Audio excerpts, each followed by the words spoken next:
Hello and welcome to today's episode of Served by SHFM, your food service hospitality podcast. The Society for Hospitality and Food Service Management is a community of like-minded professionals seeking educational, developmental, and networking opportunities to enrich their personal and professional goals. Hello and welcome back to another episode of Served by SHFM, your food service hospitality podcasts. We're your hosts. I'm Michael Moore. And I'm Danny P. And in today's episode, we're addressing a much needed awareness issue. So it's something that is at the heart of SHFM.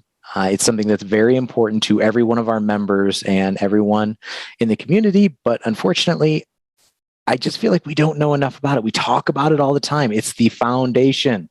It's an amazing, amazing thing run by our host today, or our guest today. And I'm one of the ones that's guilty of not knowing enough. I don't quite understand yet, and I want to. So on today's episode, we're going to talk all about the SHFM Foundation.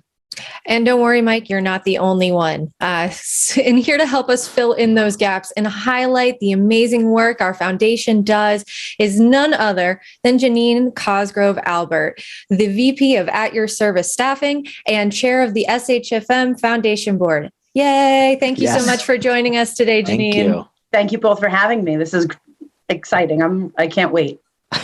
You are officially a celebrity on the most listened to, most followed podcast in this or any other solar system. So, and other galaxies and universes too. I'm claiming that one for us. Yeah, I may even throw in planes of existence. All right, I love it. So, today's episode format is a little different than what we've usually done. So, we always love to explore our guest's background because it's just an important piece of, I think, what makes up our wonderful membership and our wonderful different pieces and histories of SHFM. But today we want to spend more time on the foundation. That doesn't mean we don't want to talk about Jeanine because she's an important part of that. But we are gonna spend a significant chunk of time today just really getting into the heart of what the foundation does, what it's focused on, and answer those big questions that everybody has. So, Danny, go ahead. Yeah, and I just, on the heart note, Jeanine's one of those people, much like one of our earlier guests on the podcast, that really does put the heart in hospitality. And you can see that through her work with the SHFM Foundation, for sure. Agreed. And I think that kind of stems, and maybe it's related to one big part of your background, which is, when we spoke a couple of weeks ago, the idea of your background in social work kept coming up. Is that something you've always been, how did you get into that? How did it start? And has it always been a piece of who you are? I would say it has always been a piece of who I am. How it started, very interesting. I find it very interesting. I am the oldest of my siblings. It's me, my sister, and then my brother. And both of my parents did not go to college. So when we started the college search, it was very overwhelming for all of us. So I decided to do 2 years at community college. Here on Long Island, Suffolk Community College is one of those like upper tier, really great, so many resources, great academics, college that you can just get that experience and be prepared to go on to a 4-year school. So I had initially wanted to study psychology, and I had taken a group dynamics class with a former Marine professor, and he was fabulous. He just, really brought our whole class together, and it was really cool. And when he spoke with us about what we were pursuing academically. That is the main character of a Hallmark movie. Exactly. That is 100%. Exactly.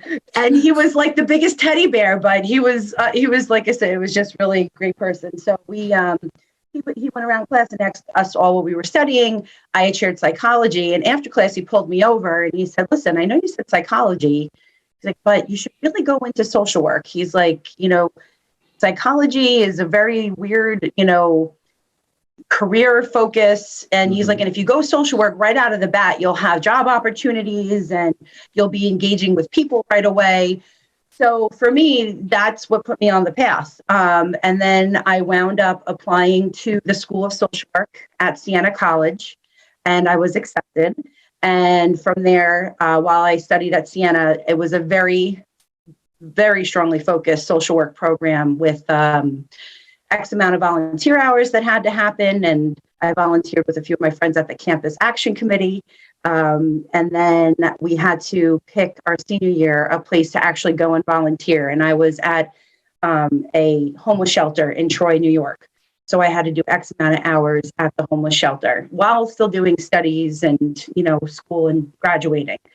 And I was just very fortunate, just surrounded by a lot of great people throughout all of those, volunteering and the program at the homeless shelter, as well as the program at Siena College. It was just really amazing. And fortunate enough that out of college, I received a position as a case manager working with mentally ill adults back here on Long Island. So it was really just something that I've just always kind of pursued. And I just really enjoyed working with people and helping them to live their best lives, whatever that looked like. Such a better person than I am. One of the other things that you expressed a love for, especially when we had the opportunity to connect, was a love of travel and how you've traveled over the course of your career and just over your life. Is that something that you found at a young age, or is that something that kind of developed as you grew up? Yeah, no, a young age. My parents, like every summer, I think like so many people in America, we'd hop in the station wagon and we'd drive. My mom is one of 9, so there was always someone to go visit in another country, in another country. That's what it felt like, in another state. So we would always go.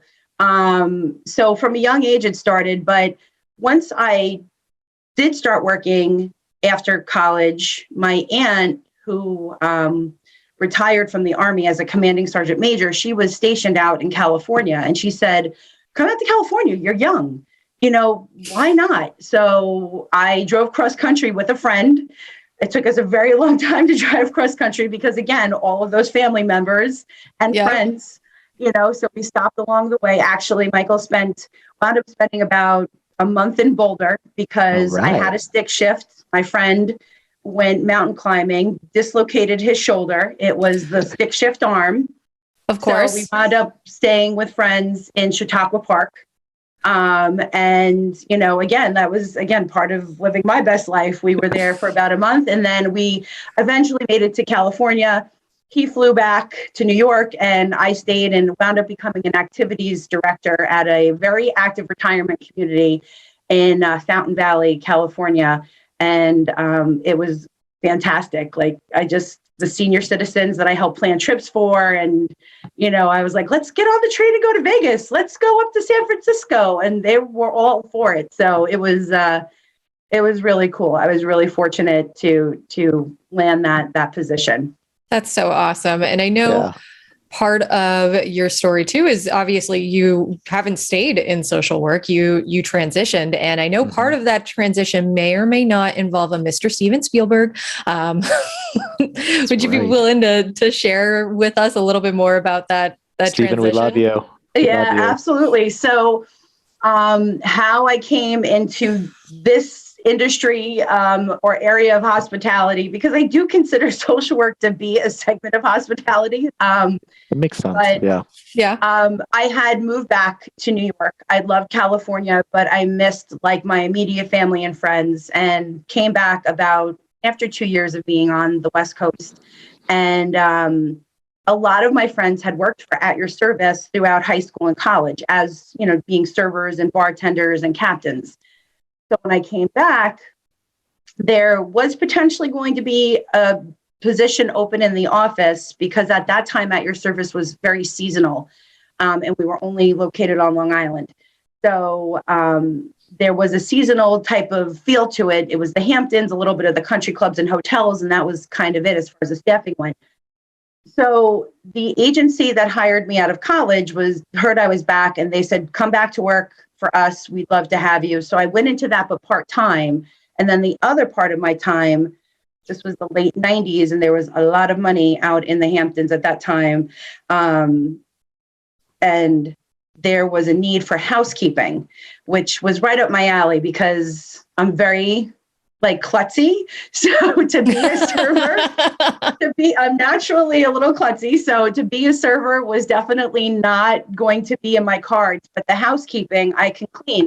Yeah. So Mark Casabiri, the owner of At Your Service, had this little section of business going on with house cleaning out in the Hamptons.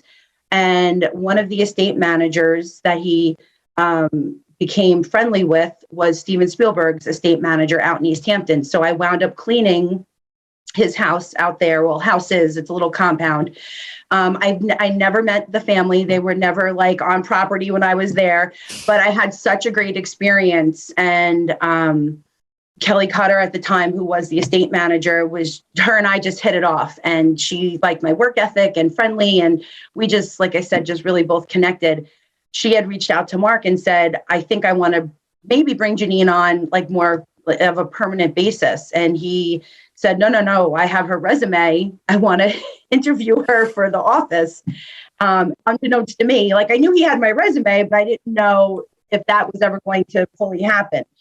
So I interviewed for the position as then it was called a booker, and landed the position with At Your Service. And 23 years later, rose up through the ranks, and here I am, business development vice president, with At Your Service staffing. And we're in Boston, Baltimore, Washington, D.C., Manhattan, and on Long Island. Wow. So you spent 23 years being best friends, perhaps even soulmates with Steven Spielberg and his family. Is that what you're getting from it? That's what I took away, and I will argue until my final breath that's correct. That's his headcanon now. Yes. So besties, maybe even twinners.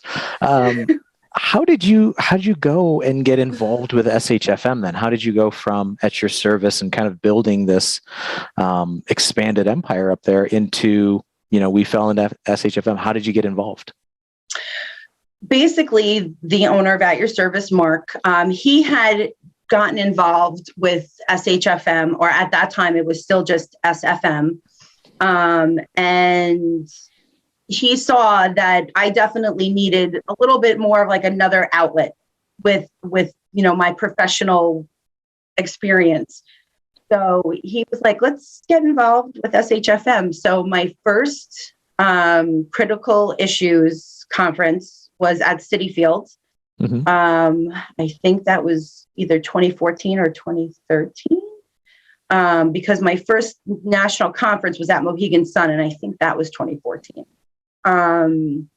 And as soon as I got to City Field that day, I ran into someone who was my Dale Carnegie professor. I had taken a Dale Carnegie class, and Dan McCaffrey, I recognized him right off the bat, and I went up to him and I was like, I don't know if you remember me, but I was in your, and he's like, yes, I remember you, and we just like connected and hit it off. And at the time he was, I believe, on the foundation board. And he told me, he pulled me aside right away. And he said, the best thing to do with this group is to get involved. He's like, get involved, volunteer your time. He's like, it's a great way to network aside from giving back to the organization.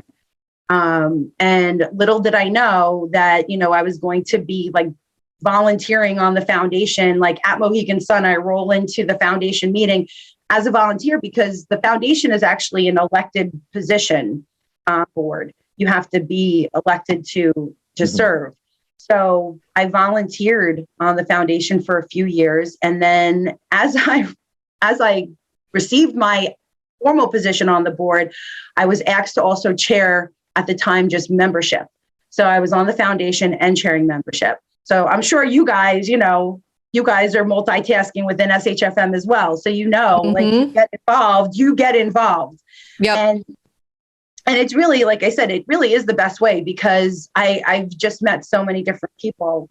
And it's definitely added to like my professional fire, with our industry, and it translates into, what we do at Your Service. So it's awesome. It makes sense. SHFM is just, once you jump into it and realize how important the work is and how great your network can become, it's really hard to say no to anything. I mean, I actually, I left my family months ago because I found they were taking away from my time involved in SHFM. I haven't let them know yet, so they'll find out on this. But no, it is wonderful though. I mean, and it's true. You are such a face and a voice of SHFM. When you just associate people together, that's you can't really think of the foundation without thinking, of Jeanine. So, I mean, let's talk about it. Let's talk about the foundation. Let's jump into it. Yes. So what I can share with you about the foundation, obviously it existed before me, but the way it started, and it was no surprise when I found out more of the history, Rudy Flick, the founder of Flick Hospitality, who was a part, again, of that time, SFM, he started the School to Career Committee. That's what the foundation initially was. It was the School to Career Committee. And there was a lot of engagement with students. This was like the early 2000s, I think, around then. And, they would do the silent auction and raise money, and they would engage more with students who were at the high school level or the culinary professional level. Like that's where more of the focus went to. And then around, I think it was like 2007 or 2008, the School to Work Committee, Career to Work Committee became, School to Career Committee. School to Career to Work to School to Committee. I mean, they really seem like... It all came to me, but it turned into the foundation because the funds were being raised and it was time for it to become the 5013C and to have those benefits of being, tax exempt and to really focus on, what it is today. And what this, SHFM Foundation is today is we're really the pipeline of continuing people into our industry. And we approach that through different pillars. And one is through education. We focus on students, except now our student focus is more higher ed. It's more, college and university, because those students are really getting ready to enter our industry. And what a great way to engage with them and to network with them and to share with them about contracted food service. And hey, you don't have to go into hotels and restaurants and work all these like long, crazy hours. You can have a 9-to-5 contracted food service career and have your weekends. So we definitely educate the students, and we do that through, networking and engagement. We're very heavily in the process of fortifying existing chapters, such as the one that we have at Michigan State University, and close to closing up and creating one at the University of Arkansas. And one of my big focuses as chair has been to try to find an HBCU where we can establish an SHFM chapter to kind of add diversity into not only our organization of SHFM, but into our industry. We also provide course funding. Professors have to complete, an essay and a form, and we usually grant 4 to 5 of those at $2,500 each. And the courses vary from taking students to experiences, teaching them about on-site food service. Really, sometimes it is, helping to also purchase, so much needed materials for the programs. So we have engaged with different colleges and universities on that front. And this year, I think we're going to attach with the course funding, like, hey, it's great that you want the course funding, but we really would like to establish a chapter on your campus. So we're going to see how we can make that work. And then the other pillar that we really focus on is the military. We've been involved in the Hennessy Foundation with the National Restaurant Association Educational Fund with the Air Force.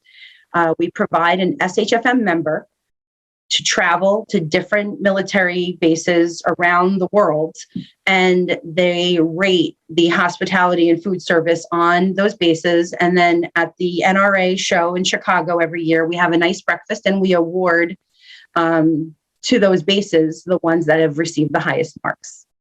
And we're really just looking, yeah. That's awesome. Yeah. Mike Johnston, Laura Lozano, Bernadette Ventura, Russ Benson, Dick Hines. I can go on and on with people who have been travelers. And I'm very excited because this year it does appear like that we're going to have a breakfast in Chicago during the NRA. And Laura Lozano, who was our last traveler, she's going to speak about her time of being a traveler. So super exciting. And what happens is we get to engage with the military individuals who are involved in hospitality and food service on those bases. And, if they're not going to stay in the military, hey, why not come into this industry? Again, you don't have to work late nights at a restaurant.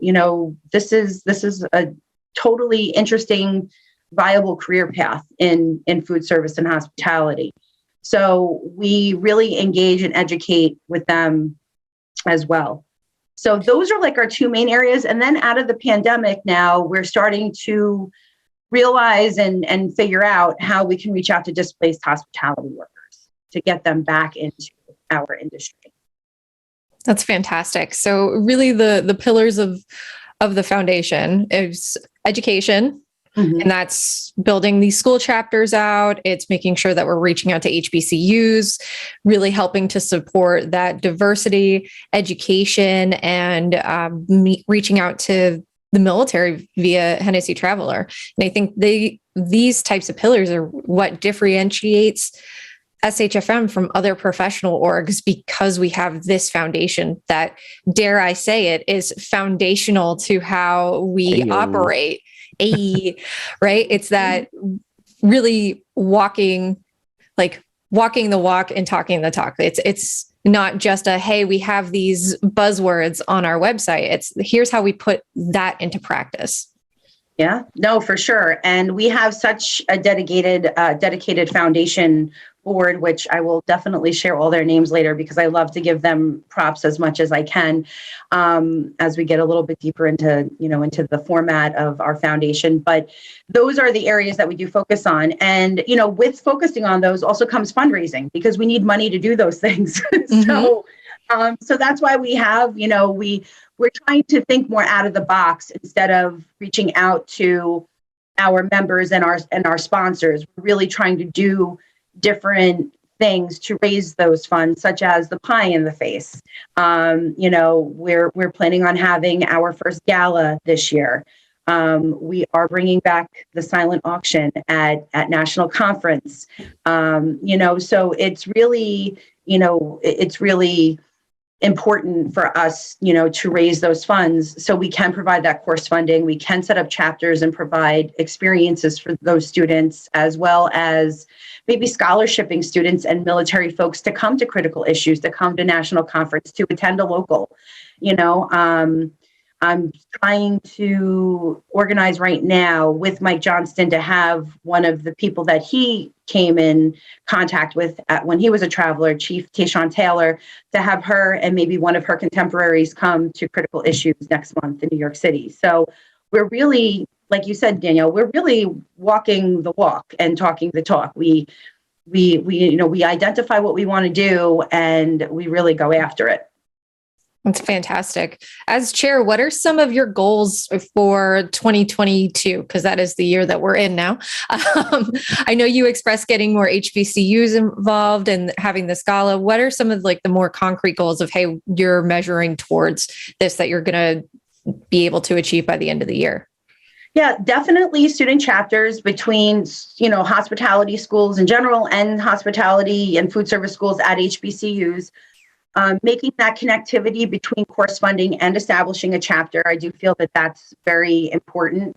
And engaging more with the military. We've had some great conversations with a lot of the HR representatives from the contracted food service SHFM members about how they're connecting with other lines of the military, the Army, the Marines, so we've been very Air Force focused, which has been fantastic, but we are looking to expand. So we're looking to really, not reinvent the wheel. So by connecting with, Compass and Aramark and Guggenheimer and Sodexo, we're really, able to see what they're doing and see how we can, develop and foster a connection through their works as well, and adopt it as our own or be a strong partner, however that looks. So those are some of the goals that that I have. I'd also like to see, again, us scholarship some more students. We had such a nice student turnout at National Conference, and they loved it. Danielle Mason, who is a foundation board member with Vibro, she really helped create such amazing content. And we heard it from the students right then and there, like, this is terrific. We want more of this, so we really have a nice direction to take more of that in. So I'm really looking forward to not just having a student day at National Conference, but for it to be student, focused. And I had the opportunity to speak with some of the students from Michigan State at National Conference, and I was just honestly shocked and impressed by how far ahead, and this doesn't say a lot about me, but how far ahead they were or they are now than I was at that age. They were just so well put together and driven, and had a plan, and here's my next steps, and here's what I want to do. And it was really impressive to see what's coming in professionally, the types of individuals that we're going to have supporting our industry. And I think it's wonderful that the foundation is just bridging the gap between, there's always that disconnect. I feel like when you graduate, whether it's high school and going into food service, or college and going into food service, or whatever that is, making that step and knowing what to do and what options are out there is so confusing. I mean, yeah, go ahead, Danny. And I'm going to give a shout out to Vin, who was the data analyst, and bringing that sort of insight into our industry. We're all producing data. All of our organizations have some sort of data. So bringing more of that tech edge in to help us better understand our industry is really great. It's that forward thinking approach. And what better than our group of people, at its most basic level, than to come in and network with, to learn more. You don't have to run a unit for a contracted food service. You can work, for many different entities that comprise and make up our industry as a whole. And I think that is so value added, because I don't think a lot of students realize that aspect of it either while they're studying. And especially like the MSU students, they are so far ahead and, just have such a great vision and Vin as well, where they want to go. But, I definitely had a couple of conversations with the students from MSU, and they were just like, I thought this was what I wanted to do, but now after being here, I think I really want to do this, or I really want to at least look into this or explore this. So we're just such a rich organization that offers so much, and we're all such giving individuals. I've never been to an SHFM event where I haven't, there's someone who I can't talk to, everyone is just so friendly and open. And I just think students need that, and 100%. It helps their confidence, and it just, it's just touches all of, all the bases. So, yeah, we're a great group of people, guys. We are a great group of people, especially us three. It's true. Julie's on here, so I'm gonna say 4. But yeah, 4. Can't forget. It's so true what you just pointed out, though, is that, being an open group and having that ability for somebody to reach out and say, I'm going to help you, I'm going to support you, is so huge. Because when I look back, and I think this is a common theme in a lot of people's careers, I've rarely ever had a great position or taken that big next step because I was qualified, or because, I applied for something and they said, you check these boxes. I always made that leap, and I always had that opportunity because someone went out of their way to say, hey, let me help you get this, or let me point you in the right direction, or let me introduce you to someone. And, we show the value of networking every day in what we do, but this these types of stories just reinforce the power of knowing the right person and putting yourself in a position to be there when the opportunity is present. And it's just such a wonderful thing that the foundation is reaching out to students that might not know what that next step is. They might not be clear on where they go, and just educating them on, here's what's possible, here's what's out there, and here's how we help you get to it. Yeah, I mean, and it's even turned into a mentorship. I mean, we've been in touch with, the students from MSU, faculty from other, schools as well. And it's really that sharing component and that educating component that does turn into a little bit of a mentorship. And it just takes everything next level for sure. And it gives you that confidence when someone sees something in you. I mean, come on, that's like, it just gives you that extra step, that extra focus. And it gives you that charge to move forward in your career and, with what you want to pursue. And so thinking about the kind of goals of expansion and having greater influence in the foundation, how does someone become involved? Not everybody has time to be super active on committees or any of those things, but what are some things that anybody at SHFM can reach out and say, hey, I want to be involved. What do I do? How does that work? Yeah, I know everyone might not have the time, but I definitely suggest that, we have such a rich group of volunteers right now on the foundation. And that's how I started. As I had mentioned earlier, when I first volunteered, it was Dan McCaffrey. Tracy Kelly was our chair. And not only was she our chair, but she turned into a mentor for me. Jay Silverstein, Ron Kepner, Trempner, all these people who were on the board, and there I was on these calls, I want to just help. What can I do? Like you said. So they were like, okay, Jeanine, you're going to do this. And, this is what we need you to do. And I'd be like, okay, I'm here to do it. So I think just being willing and able to jump in is a big focus for the foundation to start. If you really, want to try to dip your pinky toe in. Of course, there's always our fundraising and all of that you can get involved with and donate. But I just feel like, nowadays, going into your piggy bank is, it's not as fulfilling as it once was. I feel like we're in a different time and age. And now I feel like if you can give back, the best way is through your time. And, like I said, with volunteering, everyone cycles on the foundation, and actually, it's a 2-year commitment when you're elected onto the board.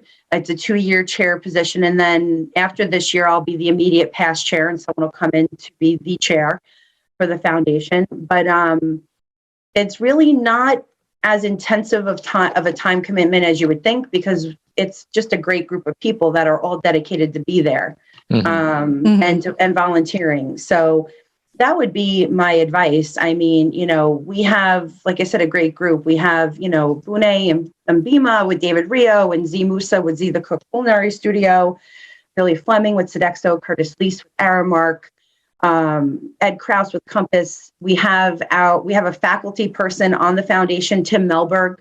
He is a professor of hospitality business at Michigan State with their School of Hospitality Business.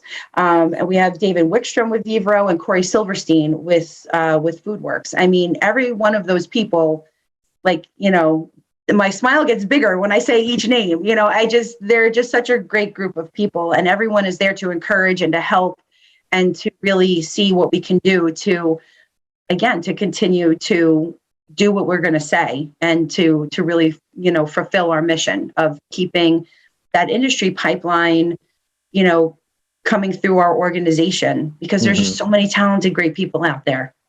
And that's such an important theme at SHFM. It's, we hear it all the time, but for those that don't go to conferences or haven't made a local, the theme is always lean in. You are only going to get what you want out of this organization, and you'll get it tenfold, but you got to lean in. You gotta put in the work and meet the people, and help. And it just sounds like the foundation is one of those ways that hopefully more people know about it after this conversation, and hopefully we see more people reach out and just say, what can I do to help? How can I be involved? Yeah. How do I help those poor college students before they make a terrible decision? Spend all their unearned money on culinary school. Joking. Well, I'm joking. no, I mean, no, it's definitely, we're here to impact the hospitality and food service industry. And I feel we make a very nice mark of that. And the future's bright for the SHFM Foundation for sure, especially with the group of people I just named as, our board members. Just phenomenal. Awesome. Well, I know one thing that you had mentioned previously with us is this talk of a legacy and leaving a legacy. Is that specific to SHFM, or is that something that that's one of your own personal goals? And what is that legacy that you hope to leave behind? I think in my life in general, I'm a get involved person. If I see something and I don't like it, I'm not a complainer. I'm co-vice president of my son's PTA. This is actually my last year of doing that, because next year he goes on to middle school in 6th grade. I just really want things to be the best that they can be, whether it be for my son and his buddies going to school. How can we make it more enriching and more fun for them? And for the school community at large. And the same goes for SHFM. If I'm here and I'm getting involved, I'm not going to say, oh, well, we should do this, or, just throw it out there. I think, like you said, Michael, leaning in and being a constructive, impactful person it's just vital. I just don't see how anyone gets much out of just complaining. In general, I think that's my legacy in life, but it's also, just everything that I choose to get involved with. That's my approach. I mean, mine was to have a statue somewhere, but yours seems, great too. No, I love it. It's, it's the idea of leaving something better than when you found it. Even our industry and at your service where I work, I want our clients to be happy. I want our staff members who work for us to be happy. The internal individuals who work at your service, I want them to be satisfied and fulfilled with their work. And how do we do that? It's always the how, and how can we get there? That's, I guess, how my brain works. So there you go.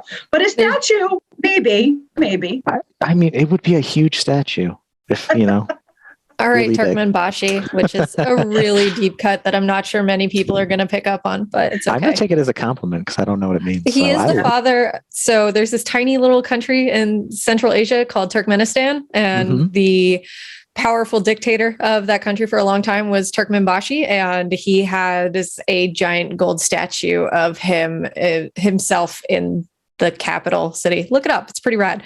From a political science perspective, he's one of those, you're crazy, and it's super interesting to learn about.